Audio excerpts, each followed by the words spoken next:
Sir నమస్తే sir. Sir ఇప్పుడు మీరు జీప్ యాత్ర చేస్తున్నారు. ఈ జీప్ యాత్రకి మీకు ఎలాంటి స్పందన వస్తుంది? నేను యాత్ర ద్వారా ప్రజలను కలుస్తున్నాను. అంతకుముందు కూడా నేను విజయ సంకల్ప యాత్ర పేరు మీద కూడా ప్రజలను కలిశాను. అదే కాకుండా అనేక ఇనాగ్రేషన్స్ ప్రారంభోత్సవాల పేరు మీద కూడా ప్రజలను కలిశాను. ఇప్పుడు మళ్ళీ ఆల్మోస్ట్ 50% పూర్తయిపోయింది. మిగతాది కూడా త్వరలోనే పూర్తి చేస్తాను. రానున్న రోజుల్లో మరింతగా మా పార్టీ కార్యకర్తలను కానీ నేను కానీ అందరము ఇంటింటికి వెళ్ళి కలిసే కార్యక్రమానికి ప్రాధాన్యత ఇస్తున్నాం. సభల కంటే సమావేశాల కంటే డోర్ టు డోర్ వెళ్ళి ఓటర్లను కలిసే కార్యక్రమానికి ప్రాధాన్యత ఇస్తాం. ఆ దిశలోనే నా ప్రచార కార్యక్రమం ఉంటుంది. సార్ మీరు ఎలాగో ఇంటింటికి వెళ్తున్నారు కాబట్టి ఖచ్చితంగా ఏదో ఒక సమస్య ఏర్పడుతుంది, కనిపిస్తూ ఉంటుంది. నీటి సమస్య కానీ డ్రైనేజ్ సమస్య కానీ దాన్ని ఎలా రెక్టిఫై చేయాలనుకుంటున్నారు సార్? ఖచ్చితంగా ఇది కార్పొరేటర్స్, ఎమ్మెల్యేలు, రాష్ట్ర ప్రభుత్వ పరిధిలోని అంశం. ఒక ప్రజాప్రతినిధిగా నేను రాష్ట్ర ప్రభుత్వానికి సంబంధించినటువంటి జిహెచ్ఎంసీ ఆఫీసర్స్ కానీ వాటర్ వర్క్స్ ఆఫీసర్స్ కానీ తీసుకెళ్తున్నాను. వాళ్ళు ఇచ్చినటువంటి ఉత్తరాలను తీసుకొచ్చి మాట్లాడుతున్నాను. చిన్న చిన్న పనులు అయితే నేనే నా యొక్క ఎంపీ ల్యాండ్స్ చేస్తూ ఉన్నాను. ఇంకా సంబంధించిన అధికార దిశ మీటింగ్లో పెట్టి ఆ మీటింగ్లో కూడా చర్చిస్తున్నాను. సమస్యల పరిష్కారం కోసం తప్పకుండా నా వంతు ఒక పార్లమెంట్ సభ్యుడిగా కృషి చేస్తూనే ఉన్నాను. సార్ ఇప్పుడు ప్రస్తుతం పార్లమెంట్ ఎన్నికల హీట్ నడుస్తుంది. సో ఈ ఎన్నికలకి మీరు ఎలాంటి హామీ ఇవ్వబోతున్నారు ఇప్పుడు మీ నియోజకవర్గానికి? ఇప్పుడు కేంద్ర ప్రభుత్వము చేసినటువంటి అభివృద్ధి కార్యక్రమాలు మా నియోజకవర్గం అమలు జరుగుతూ ఉన్నాయి. వాటిని రానున్న రోజుల్లో మరింత సమర్థవంతంగా నిర్వహిస్తాము. అనేక రకాల కొత్త హామీలు కూడా మా పార్టీ ఇచ్చింది. వాటిని కూడా ఎన్నికల తర్వాత నిర్వహిస్తాము. అంతేకాకుండా ఒక ప్రజాప్రతినిధిగా, ఒక పార్లమెంట్ సభ్యుడిగా ఏ బాధ్యతలు ఉంటాయి అన్ని బాధ్యతలు సమర్థవంతంగా నిర్వర్తిస్తూ ప్రజలకు అందుబాటులో ఉంటూ సేవ చేస్తాను. ఆ దిశలోనే నా కార్యాచరణ ఉంటుంది. అండ్ నిన్న ఒక ఛానల్ పెట్టాను ఇంటర్వ్యూలో హరీష్ రావుకి ఒక మాట అన్నారు, మీరు మరో ఏక్నాథ్ షిండే అవ్వబోతున్నారు అని చెప్పేసి. మీరు దీన్ని ఏకీభవిస్తారా? ఎవరన్నారు? ఒక జర్నలిస్ట్ అన్నారు. ఎవరిని? హరీష్ రావు గారిని. వాళ్ళ ఇష్టం అది. నాకు సంబంధం లేని అంశం అది. ఆయన అంటే నేను కామెంట్ చేయాలి అంటే మీరేమనుకుంటున్నారు? ఈవెన్ మీ బీజేపీ నాయకులు కూడా అంటున్నారు. నేను చెప్పనట్లా. పార్టీ అధ్యక్షుని ఏది పడితే అది నా అభిప్రాయాలు చెప్పడానికి ఉండదు. పార్టీ అభిప్రాయమే నా అభిప్రాయం, నా అభిప్రాయం పార్టీ అభిప్రాయం. కాబట్టి నేను అంత చెప్పడానికి ఉండదు. మరి ఇప్పుడు ఫోన్ ట్యాపింగ్ కానీ ఇటు కాళేశ్వరం స్కామ్ కానీ ఇవన్నిటిని బట్టి ప్రజలు ఏమనుకుంటున్నారంటే ఒకటే అంటున్నారు, ఏంటంటే గవర్నెన్స్ పక్కన పెట్టేసి ఈ స్కామ్ల వెంట పడ్డారు కాంగ్రెస్ వాళ్ళు అని చెప్పేసి అంటున్నారు. మీరేమంటారు దీనికి? పొరపాట్లు జరిగితే దర్యాప్తు జరపాలా, వదిలేయకూడదు. గవర్నమెంట్ నువ్వు మీరు చెప్పిన విషయం కూడా వాస్తవమే. ఇప్పుడున్నటువంటి కాంగ్రెస్ పార్టీ ప్రభుత్వము ఇచ్చినటువంటి 6 గ్యారెంటీలు అమలు చేయాల్సిన బాధ్యత ఉంది. అదేవిధంగా గత కేసీఆర్ఎంలో జరిగినటువంటి అవినీతి కుంభకోణాల మీద దర్యాప్తు జరపాల్సిన అవసరం ఉంది. ఆ కుటుంబ పాలన మీద ప్రజలకు వాస్తవాలు తెలియాల్సిన అవసరం ఉంది. కాబట్టి రెండు చేయాలి. మేము అవినీతి జరిగింది, ప్రజలకు హామీ ఇచ్చారు మీరు కాంగ్రెస్ పార్టీ, దర్యాప్తు చేస్తాము, దోషులను శిక్షిస్తాము. ఎమ్మెల్యేల మీద, మంత్రుల మీద ఛార్జ్షీట్లు పెట్టారు. ఏమైందని అడుగుతున్నాను. ఛార్జ్షీట్లు ఎక్కడ పోయినా, హామీలన్నీ కూడా ఎక్కడ పోయినా ఆరోపణలు. ఈరోజు ఎందుకు మీరు ఏదో పేపర్లో న్యూస్ ఇచ్చి లీక్ ప్రభుత్వం నడుపుతున్నారు తప్ప ఏ చర్య తీసుకోవడం లేదు. కాబట్టి ఖచ్చితంగా అది తీసుకోవాలి. ఇచ్చినటువంటి గ్యారెంటీలు, ప్రజల కష్టాలు కూడా తీర్చాల్సిన బాధ్యత కాంగ్రెస్ పార్టీ ప్రభుత్వం మీద ఉంది. సో అందరికీ నమస్తే.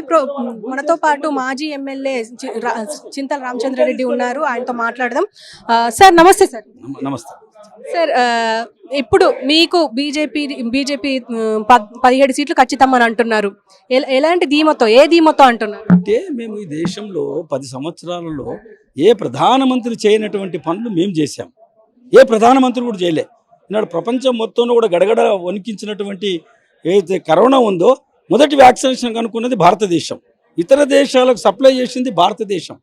ఈనాడు ఉక్రెయిన్లో యుద్ధం జరుగుతుంటే రష్యా ఉక్రెయిన్ యుద్ధాన్ని ఆపి 25,000 మంది భారతీయ విద్యార్థులనే కాకుండా పాకిస్తాన్, బంగ్లాదేశ్ విద్యార్థులను కూడా తీసుకొచ్చినటువంటి ఘనత నరేంద్ర మోదీ గారు. కాబట్టి ప్రజలు ఈనాడు గమనించిండ్రు. ప్రజలు ప్రశ్నించేటట్టు తీసుకొచ్చినటువంటి వ్యక్తి నరేంద్ర మోదీ గారు. స్థానికంగా ఏం కావాలి, మాకు లైట్లు కావాలన్నా, మాకు బియ్యం కావాలన్నా, మాకు రేషన్ కార్డులు కావాలన్నా, మాకు పవర్ కావాలన్నా, లేకపోతే మాకు మంచి వాతావరణం కావాలన్నా, మాకు వైకుంఠ ధామాలు కానీ, గ్రామాల అభివృద్ధి విషయంలో కానీ, గ్రామ సర్పంచ్కి ఏ రకంగా కేంద్ర ప్రభుత్వం నుంచి డైరెక్ట్గా నిధులు ఇవ్వడం విషయంలో కానీ, 5 కేజీల బియ్యం ఉచితంగా ఇచ్చేటటువంటి విషయం కానీ, ఆయుష్మాన్ భారత్ పేరు పైన 5 లక్షల రూపాయలు ప్రతి కుటుంబానికి కార్పొరేట్ హాస్పిటల్లో వైద్యం చేసుకోవడానికి అవకాశం కల్పించినటువంటి నరేంద్ర మోదీ గారు మళ్ళీ మాకు కావాలని ఇప్పుడు వికలాంగుల గురించి కానీ, పెన్షన్ విషయంలో కానీ, ఇవన్నీ ఎన్ని చెప్పాలి. ప్రధానమంత్రి ఆవాస్ యోజన ఇల్లు నిర్మాణం చేసి ఇచ్చేయడం విషయంలో కానీ, మరుగుదొడ్ల విషయం 14 కోట్ల మరుగుదొడ్లు కట్టి ఇవ్వడం జరిగింది. 9 కోట్ల ఉచితంగా గ్యాస్ కనెక్షన్లు ఉజ్వల పేరుపైన ఇవ్వడం జరిగింది. కాబట్టి ఈనాడు ప్రజలందరూ కూడా గమనిస్తున్నారు, ఇలాంటి ప్రధానమంత్రి నాకు కావాలి, ఇలాంటి ప్రధానమంత్రి నమ్మకంగా చెప్పేటటువంటి ప్రధానమంత్రి కావాలి, చెప్పిందే చేస్తాననేటటువంటి ప్రధానమంత్రి కావాలి.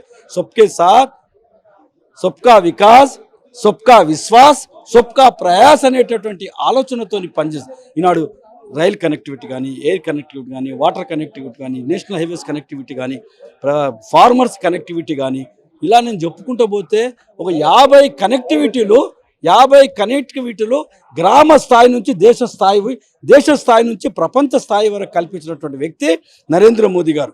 అందుకనే అంత ధీమాగా మేము చెప్పగలుగుతున్నాం, తెలంగాణలో కూడా 17 సీట్లు మీకు గెలుస్తాం. ప్రజలు మమ్మల్ని ఆ రకంగా ఆశీర్వదిస్తున్నారు. ఈసారి 400 పార్ అని మేము అనలే, మా భారతీయ జనతా పార్టీ కార్యకర్త అనలే, ఇది ప్రజల నుంచి వచ్చినటువంటి పిలుపు, ప్రజలు ఆశీర్వదించేటటువంటి పిలుపు. అబ్కీ బార్ 400 పార్, బార్ మోదీ సర్కార్ అని ప్రజలన్నారు, మేము అనలే. ఇది మా స్లోగన్ కాదు. జబ్ తక్ సూరజ్ చాంద్ రహేగా జబ్ తక్ హమారా మోదీ రహేగా, ఇది మా స్లోగన్. కాబట్టి 400 పారు, అబ్కీ బార్ పేరు మోదీ సర్కార్ అనేటటువంటిది ప్రజల నుంచి వచ్చినటువంటి తీర్పు. కాబట్టి మొట్టమొదటిసారిగా ప్రపంచంలోనే ఒక ప్రధానమంత్రి ఎన్నికల ముందు అయిపోయిండు అని చెప్పేటటువంటి దేశం ఏదైనా ఉందా అంటే, వ్యక్తి ఎవరైనా ఉన్నారంటే అది భారతదేశము, అది నరేంద్ర మోదీ గారు. ఇప్పుడు మీరు ఖచ్చితంగా 17 సీట్లు సాధిస్తామని చెప్పేసి అంటున్నారు. కానీ ఓల్డ్ సిటీలో ఓవైసీని కాదని ఎవరు గెలవలేదు ఇంతవరకు. ఇప్పుడు మాధవీలత నిలబెట్టారు, ఆవిడ కొత్త, ఇప్పటికీ ఆవిడ గెలుస్తారని మీరు అనుకుంటున్నారు? ఎందుకు అందరూ కొత్తనే, కొత్త పాత ఏముంది? భారతీయ జనతా పార్టీ సింబల్ ఇవాళ కొత్తగానా? 1980 ఏప్రిల్ 6వ తారీఖు నాడు భారతీయ జనతా పార్టీ ఆవిర్భావము. అంతకుముందు భారతీయ జనసంఘ్ పార్టీ 1951 అక్టోబర్ 21వ తారీఖు నాడు భారతీయ జనసంఘ్ పార్టీ ఆవిర్భావం. అప్పటి నుంచి మేము పనిచేస్తూ వస్తున్నాము. అప్పటి నుంచి మా యొక్క సింబల్ ప్రజలకు తెలుసు. వ్యక్తులు ఎవరనేది కాదు, పార్టీ ముఖ్యం. ఇక్కడ పార్టీని గెలిపిస్తారు. అండ్ రేవంత్ రెడ్డి అంటున్నారు 14 కొడతాము అని చెప్పేసి. మరి ఇప్పుడు వాళ్ళు సాధిస్తారనుకోవాలా ఈ 17 సీట్లలో 14, లేకపోతే మీరు 17 సాధిస్తారనుకోవాలా? రేవంత్ రెడ్డి గారు ఆయన నోటికి ఏది వస్తుంది మాట్లాడేటటువంటి వ్యక్తి. సమయానికి అనుగుణంగా ప్రజలకు సేవ చేసేటటువంటి వ్యక్తి కాదు. ఎమోషనల్గా మాట్లాడినటువంటి వాళ్ళు, పనికిరాని మాటలు మాట్లాడినటువంటి కేసీఆర్ని ఏ రకంగా తిరస్కరించరో ఈనాడు మనం చూస్తున్నాం. కుటుంబ పరిపాలన, అవినీతి పరిపాలన, నోటికి ఏదొస్తుంది మాట్లాడేటటువంటి వ్యక్తి ఈనాడు ప్రజలు స్వీకరించడం లేదనేది కేసీఆరే మనకు పెద్ద. కానీ హరీష్ రావు గారు ఒక మాట అంటున్నారు, తెలంగాణకి కేసీఆరే రక్ష, శ్రీరామ రక్ష, దీనికి తెలంగాణ కాపాడేది ఓన్లీ కేసీఆరే అని చెప్పేసి అంటున్నారు. మీరేమంటారు? కేసీఆర్ రక్ష అనేది ఏమైందో, ఆ రక్షని ఏ రకంగా తిరస్కరించిందో ప్రజలు మనకు కనిపిస్తుంది. ఏ రకంగా పార్టీ ఫిరాయిస్తున్నారో చూస్తున్నాం. దేశంలో ఇంతవరకు దేశ స్వాతంత్రం వచ్చిన తర్వాత ఎలక్షన్లైన 100 రోజుల్నే పార్టీ భూస్థాపితమైనటువంటి పార్టీ ఈ దేశంలో ఏదైనా ఉన్నదా అంటే అది ఒక్క బీఆర్ఎస్ పార్టీ. Thank you.